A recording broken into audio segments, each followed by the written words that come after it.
नमस्कार दोस्तों आज की इस वीडियो में हम जानेंगे हनुमान जी के पुत्र मकरध्वज के बारे में।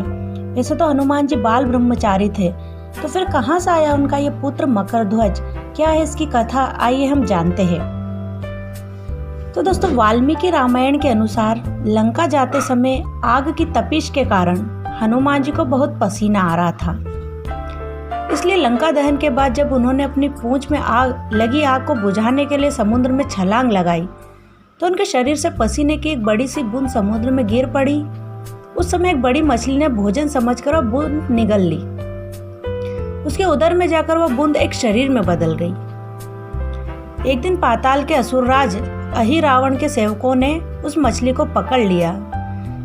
जब वे उसका पेट चीर रहे थे तो उनमें से वानर की आकृति का एक मनुष्य निकला।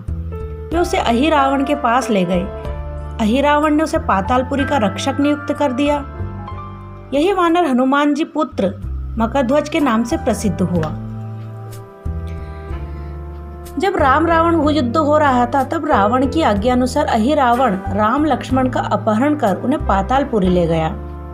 उनके अपहरण से वानर सेना भयभीत व शोकाकुल हो गई, लेकिन विभीषण ने यह भेद हनुमान जी के समक्ष प्रकट कर दिया। तब राम लक्ष्मण की सहायता के लिए हनुमान जी पातालपुरी पहुंचे। जब उन्होंने पाताल के द्वार पर एक वानर को देखा तो वे आश्चर्य से चकित हो गए। उन्होंने मकरध्वज से पूछा। मकरध्वज अपना परिचय देते हुए बोला, मैं हनुमान पुत्र मकरध्वज हूँ और पातालपुरी का द्वारपाल भी हूँ।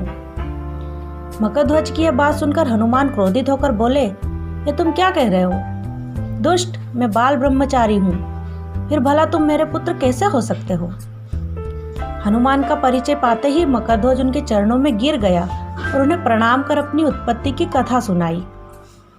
हनुमान जी ने भी मान लिया कि यह उन्हीं का पुत्र है, लेकिन यह कहकर कि वे अभी अपने श्री राम और लक्ष्मण को लेने आए हैं। जैसे ही द्वार की ओर बढ़े वैसे ही मकरध्वज उनका मार्ग रोकते बोला, पिताश्री, यह सत्य है कि मैं आपका पुत्र हूँ, लेकिन अभी मैं अपने स्वामी की सेवा में हूँ, इसलिए आप अंदर नहीं जा सकते।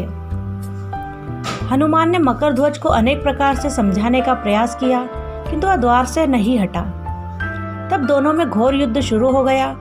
देखते ही देखते हनुमान जी उसे अपनी पूंछ में बांधकर पाताल में प्रवेश कर गए। हनुमान सीधे देवी मंदिर में पहुंचे जहां अहिरावण राम लक्ष्मण की बलि देने वाला था। हनुमान जी को देख चामुंडा देवी पाताल लोक से प्रस्थान कर गई। तब हनुमान जी देवी रूप धारण करके वहां स्थापित हो गए। कुछ देर के बाद अहिरावण वहां आया और पूजा अर्चना करके जैसे ही उसने राम लक्ष्मण की बलि देने के लिए तलवार उठाई, वैसे ही भयंकर गर्जना करते हुए हनुमान जी प्रकट हो गए और उसी तलवार से अहिरावण का वध कर दिया। उन्होंने राम लक्ष्मण को बंधन से मुक्त किया। तब श्री राम ने पूछा, हनुमान जी, तुम्हारी पूंछ में कौन बंधा है? बिल्कुल तुम्हारे ही समान लग रहा है, इसे खोल दो। हनुमान ने मकरध्वज का परिचय देकर उसे बंधन मुक्त कर दिया। मकरध्वज ने श्री राम के समक्ष सिर झुका लिया। तब श्री राम ने मकरध्वज का राज्याभिषेक कर उसे पाताल का राजा घोषित कर दिया और कहा कि भविष्य में वो अपने पिता के समान दूसरों की सेवा करे। यह सुनकर मकरध्वज ने तीनों को प्रणाम किया। तीनों से आशीर्वाद देकर वहां से प्रस्थान कर गए। इस प्रकार मकरध्वज हनुमान के पुत्र कहलाए।